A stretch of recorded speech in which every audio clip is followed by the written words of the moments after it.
Good evening. I'm Bishop Grigori, and I have a very serious message for you this evening. America the ugly. There's nothing left worth defending. How many times have I said that the fix is in concerning the outcome of the investigation of Hillary's emails? Well, once again, the Clintons get away with major crimes. Hillary and the rest of the Democrats have been saying right from the start that there would be no indictment. This shows me that the fix was in. Once again, the American citizens were played for fools, and the government once again wasted time and taxpayer money on an investigation that they knew wasn't going anywhere. When it comes to brazenly committing crimes and getting away with it, the Clintons wrote the book on it. They are well protected by forces beyond anything that we can consider as natural sources. Hillary Clinton has consistently downplayed the FBI investigation, calling it nothing more than a security review. And on June 3rd, even proclaimed there was absolutely no possibility she would be indicted. All of this despite the fact that just a few short weeks ago, the State Department Inspector General issued a scathing report which directly countered Hillary's long-running claim that her personal email was allowed, and still her equally corrupt campaign continued to defend her illegal actions and lies. The Democratic Party is the most corrupt and vile political party to ever come down the proverbial pike. And the stench of their corruption leaves no one unscathed. And I do mean no one, including those on the right, even those whom we are told are of the highest integrity, such as F.B.I. Director James Comey. F.B.I. Director James Comey announced that he will not recommend the Department of Justice to seek criminal charges against Hillary Clinton for her personal email use while Secretary of State. This now leaves the lying, crooked skank to continue running for and most likely be elected president, carrying on Obama's destruction of the United States. If that happens, it may very well mean that no Republican will ever again be elected president. The Department of Justice's decision shows the federal investigation did not determine the actions to be criminal, even if they were ill-advised and potentially damaging to national security. Yet, they prosecuted and destroyed the career of General Petraeus for far less than what the skank did. What Hillary did was to shield her communications from public records requests, potentially putting sensitive and highly classified government secrets at risk. No one with even an ounce of brains could find Hillary Rodham Clinton even remotely not guilty. Once again, injustice has prevailed in America. Many Americans today now have a complete and total distrust of the Department of Justice, including the FBI. James Comey clearly stated that Hillary Clinton violated the law by negligently handling classified material when he said the following. A, quote, "There is evidence that Secretary Clinton or her colleagues were extremely careless in their handling of very sensitive, highly classified information," end of quote. B, quote, "There is evidence of potential violations of the statutes regarding the handling of classified information," end of quote. C, quote, "It is a felony to mishandle classified information either intentionally or in a grossly negligent way. End of quote. Comey was very clear when he said, "It is not my job to make a decision for prosecution. The Department of Justice makes final decisions on matters like this." But he most certainly made a decision for the Justice Department by recommending no charges, which he previously said was not his job. Comey should be very aware that the question whether a reasonable prosecutor would bring such a case is not within his purview. If Comey wants to be a prosecutor, he should step down and join the Justice Department. But if he wants to continue to head the FBI, he should do his job. Otherwise, he should resign. As far as many Americans, myself included, feel, is that Comey's integrity is out the window. Do any of you still think that Attorney General Loretta Lynch's meeting with Slick Willie Bill Clinton was just a chance meeting? If you do, you are dumber than a box of rocks. Put that meeting together with Obama's high praise of Hillary as being more than qualified to be president and the announcing that he was going out on the campaign trail with her, and you can only conclude that if she had been indicted, he would have pardoned her in a heartbeat. Obama has denigrated the office of the presidency, turning it into a mockery with all of his lies, illegal executive orders, and unconstitutional acts. He is a pathological liar, and since Hillary is a liar extraordinaire, then naturally he would believe her to be more than qualified to park her lying butt in the White House. How much do you want to bet that after 4 or 8 years of Hillary stinking up the Oval Office, Chelsea will run and most likely win?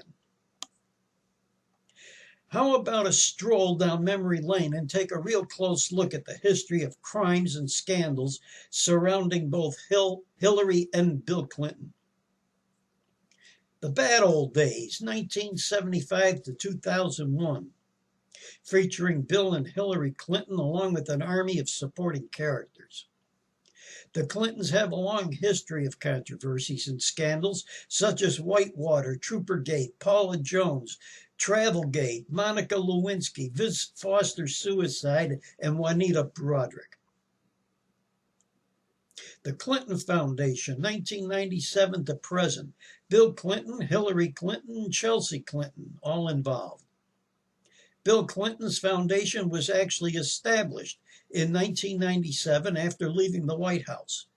It became his primary vehicle for everything, with projects ranging from public health to elephant poaching protection, small business assistance, and assistance to child development.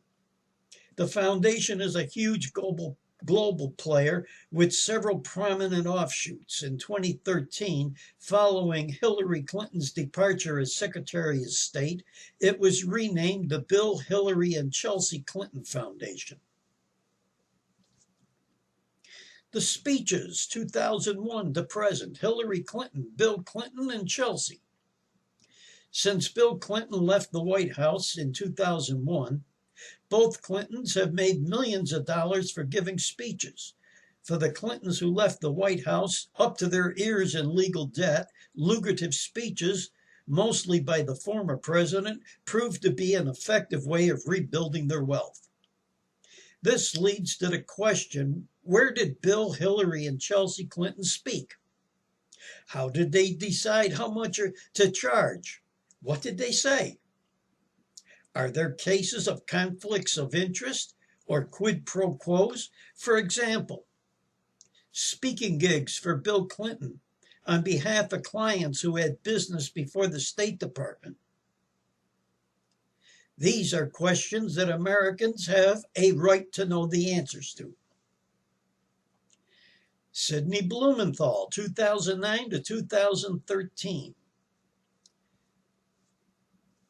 Sidney Blumenthal was a former journalist. Blumenthal was a top aide in the second term of the Bill Clinton administration and helped on messaging during the bad old days. He served as an advisor to Hillary Clinton's 2008 presidential campaign, and when she took over the State Department, she sought to hire him. However, Obama aides, apparently still smarting over his role in attacks on candidate Obama, refused the request. So Clinton just sought out his counsel informally. At the same time, Blumenthal was drawing a check from the Clinton Foundation. Damage has been done to the nation. Blumenthal was apparently the source of the idea that the Benghazi attacks were spontaneous, a notion that proved false. He also advised the secretary on a wide range of other issues, from Northern Ireland to China, and passed along analysis from his son Max, a staunch critic of the Israeli government. Emails released so far show even Clinton's top foreign policy guru, Jake Sullivan, rejecting Blumenthal's analysis and raising questions about her judgment in trusting him. The Clintons' private email server, 2009 to 2013. During Hillary's term as Secretary of State, Hillary Clinton, Bill Clinton, and top aides, including Huma Abedin. During the investigation of Benghazi, New York Times reporter Michael Schmidt learned Clinton had used a personal email account while Secretary of State. It was found that Hillary had also been using a private server located at her home in New York, an illegal act. Hillary Clinton, along with her staff, took it upon themselves to decide which emails to turn over to the State Department as public records and which to withhold. They say they then destroyed the ones they had designated as personal. The biggest question right now appears to be whether the server was hacked, which could have exposed classified or otherwise sensitive information. Even if not, there's the question of whether using the server was appropriate. The rules governing use of personal emails are murky, and Clinton aides insist she followed the rules. The FBI has reportedly managed to recover some of the deleted correspondences. Meanwhile, a recently released deposition shows Abedin expressing her frustration with the unwieldy setup, which she called, quote, not a good system. Conflicts of interest, January 2009, February 2013. The players in this include Cheryl Mills and Huma Abedin. Abedin, who is married to the disgraced Anthony Weiner, remains involved in Hillary's presidential campaign. Before becoming Clinton's chief of staff, Cheryl Mills worked for Clinton on an unpaid basis for 4 months, while also working for New York University, in which capacity she negotiated on the school's behalf with the government of Abu Dhabi, where it was building a campus. In June 2012, Deputy Chief of Staff Huma Abedin's status at State changed to Special Government Employee, allowing her to also work for Teneo, a consulting firm run by Bill Clinton's former right-hand man. She also earned money from the Clinton Foundation and was paid directly by Hillary Clinton. In a separate case reported by ABC News, that a top Clinton Foundation donor named Rajiv Fernando was placed on State's International Security Advisory Board. Fernando appeared significantly less qualified than many of his colleagues and was appointed at the behest of the Secretary's office. Internal emails show that the state staff first sought to cover for Clinton, and then Fernando resigned 2 days after ABC's inquiries. There were questions about conflict of interest, such as whether Tenio clients might have benefited from special treatment by the State Department while Ogden worked for both. To a great extent, this is just an extension of the tangle of conflicts presented by the Clinton Foundation and the many overlapping roles of Bill and Hillary Clinton. Benghazi, September 11, 2012 to present. Hillary Clinton, Ambassador Chris Stevens, and 3 other Americans, major players. On September 11, 2012, attackers overran a U.S. consulate in Benghazi, Libya, killing Ambassador Chris Stevens and 3 other Americans. Since then, Republicans have charged that Hillary Clinton failed to adequately protect U.S. installations or that she attempted to spin the attacks as spontaneous when she knew they were planned terrorist operations. She testified for the first time on October 22nd. Once again, this scandal was water off the duck's back. Hillary lied, Americans died. Clinton's State Department emails, 2009 2013. Hillary Clinton, major player. What exactly is in the emails that Hillary Clinton did turn over to state? While some of the emails related to Benghazi have been released, there are plenty of others covered by public records laws that haven't. 65 emails contain information that is now classified. The question is whether any of it and how much of it was classified at the time it was sent. Clinton says she didn't knowingly send or receive classified material on the account. The State Department and intelligence community have disagreed about that. The intelligence community's inspector general wrote in a January letter that Clinton's server never contained information marked special access, a further restricted type of information. And a report in May from the State Department Inspector General was extremely critical of Clinton's email approach. Some emails that Clinton didn't turn over have since surfaced. In particular, roughly 160 emails that Clinton did not turn over have now surfaced through lawsuits by the conservative group Judicial Watch, raising questions about how and why they were withheld. And in one, she even wondered about how her messages would be handled. Quote, I have just realized I have no idea how my papers are treated at state. Who manages both my personal and official files? End of quote. Presumptive GOP presidential nominee Donald J. Trump is 100% correct. The system is rigged. No ifs, ands, or buts about it. Trump stated on social media, quote, FBI director said crooked Hillary compromised our national security. No charges. Wow. End of quote.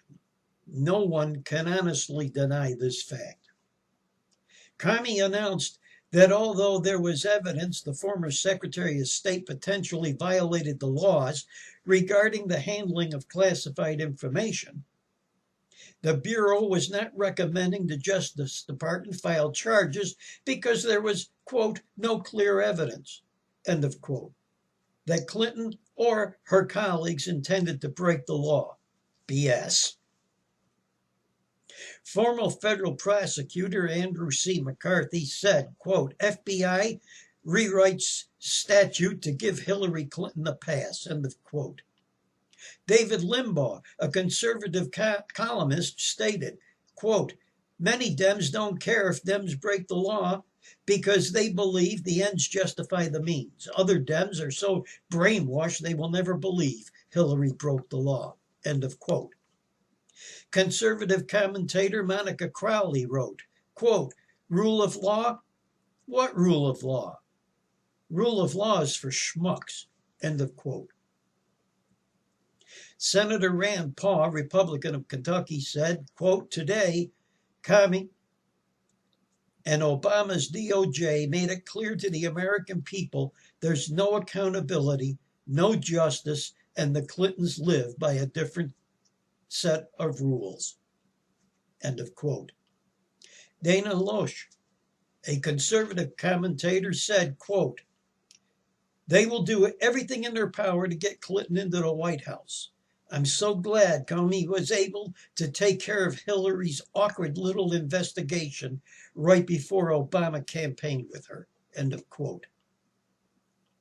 CNN political analyst Amanda Carpenter said, quote, "Clinton compromised national security, but we can't think about revoking her security clearance because she might be president.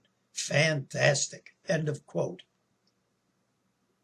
Ask yourself this: who got to Comey, and what did they threaten him with?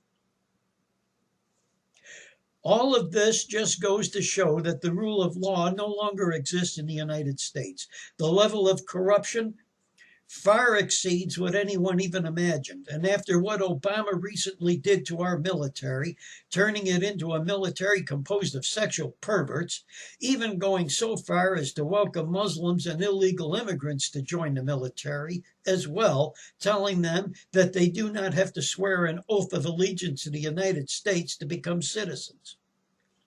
I'm sorry, but there's nothing left in this country to defend. Those of you who lost loved ones and relatives in the Civil War, World Wars I and II, the Korean War, the Vietnam War, the wars in Iraq and Afghanistan, etc., how does it feel to know that those loved ones and relatives died for nothing? As my grandson said when he changed his mind about enlisting in the military this past Friday, July 1st, quote, "Why should I enlist in the military, take a chance with my life after what Obama has done to the military?